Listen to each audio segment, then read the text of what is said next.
Bullet पजीजा ले चली घुमावे बुलेट पजीजा। कॉर्ड दिखा दीजिए भैया। जाता रुमाई के दर्शन हकारे साझे से लगलू है सजे सवारे किरिल बनी मंदिर के गेट पजीजा। अब वीडियो बना के डालब नेट पजीजा। बुलेट पजीजा कौन कौन सुना है? अरे तू तो जीजा लोग हवा तू तो सुनबे करबा। हमारे कितना बहन सुन ले बड़ी। बुलेट पे जीजा सुनिए कि नहीं? जरा गा के बताइए तो। बुलेट पे जीजा हो, हल्का हल्का आवाज आ रहा है, थोड़ा थोड़ा तेज गाइए। बुलेट पे जीजा हो, बुलेट पे जीजा। तू ही लोग गाओ मर्दे। बुलेट पे, बस इतना इतना। अच्छा आप लोग भी गाइए तो। बुलेट पे जीजा हो ले चली घुमावे। चलिए हम भी किसी की साली होते तो हम भी बुलेट पे घूमते, है ना अमित भैया? हम भी एक बार बुलेट पे घूमे थे। अब पता नहीं क्यों कैसे गिर गए हम। अब अच्छा ड्राइवर नहीं होगा तो गिराएगा ही। हम भी बुलेट पे घूमे थे। जाता रुमाई के दर्शन हकारे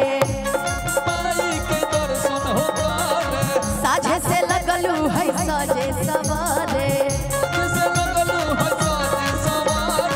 दिल बनी मंदिर के गेट पजीजा।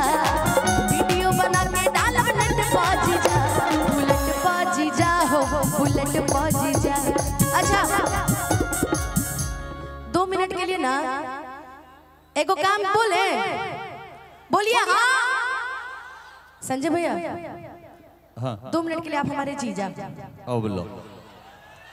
अरे बस 2 मिनट के लिए यारो। बाप हाला तो ऐसे करते लोगों को बुझाता कि यहाँ का कोनो असंवैधानिक शब्द के प्रयोग कर दे। अभी हम जीजा शब्द तो हिंदुस्तान में है नहीं कि कैसे बोला गई हो। अभी हम भाभी से मिल के आए तो उनको दीदी बना लेते हैं, आपको जीजा बना लेते हैं। रउआ तैयार बनी नु ये मर्दे तो प्रधानमंत्री का मेहरारू होले नु, साली हो तो नु अगर बियाह करिए तो चाहे केहू हो, मुख्यमंत्री हो के प्रधानमंत्री हो के। भैया तो समाज सेवी बनी, भौजी बढ़ले बड़ी तो साली। लेकिन हाँ तो इनके लिए कर रहे हैं जीजा जी कि बुलेट पजीजा हो, बुलेट पजीजा। इतने अच्छे इंसान है कि बैठे नहीं है तब से खड़े ही है। यही मैं देख रही हूँ आधे घंटे से। बेचारे बैठे नहीं है, खड़े हैं, सबके व्यवस्था में लगे हुए हैं। इतने अच्छे समाज सेवी। मैं चाहूंगी संजय भैया के लिए एक बार पुनः जोरदार ताली बजा के आप सभी स्वागत कीजिए इनका। ऐसा ही होना चाहिए, जो भी समाज सेवी ऐसा ही होना चाहिए। और वाकई ये नरमा का भविष्य है। सही बात है, झूठ नहीं कोई बोलता है ना जी। लेकिन जीजा जी के लिए संजय भैया मुस्कुरा दिए तो दोनों हाथ उठा के ताली बजा के। बुलेट पजीजा हो, बुलेट पजीजा ले चली घुमावे बुलेट पजीजा।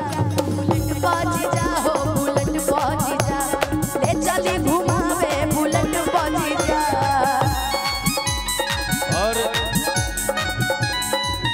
जैसे वहाँ के जीजा जी कहनी उनका छोट भाई के पैसा आ गया। छोटका जीजा राजीव सिंह जी। अब आप भी जीजा ही लगेंगे मेरे से। और अच्छा कोनो बात ना, और उनके तरफ से बहुत सारा बुलेट पजीजा हो, बुलेट पजीजा ले चली घुमावे बुलेट पजीजा। पजीजा हो, बुलेट पजीजा ले चली घुमावे बुलेट पजीजा। और ये विक्की झा जी के तरफ से आपको पुरस्कार आया है। बहुत बहुत धन्यवाद। वाह।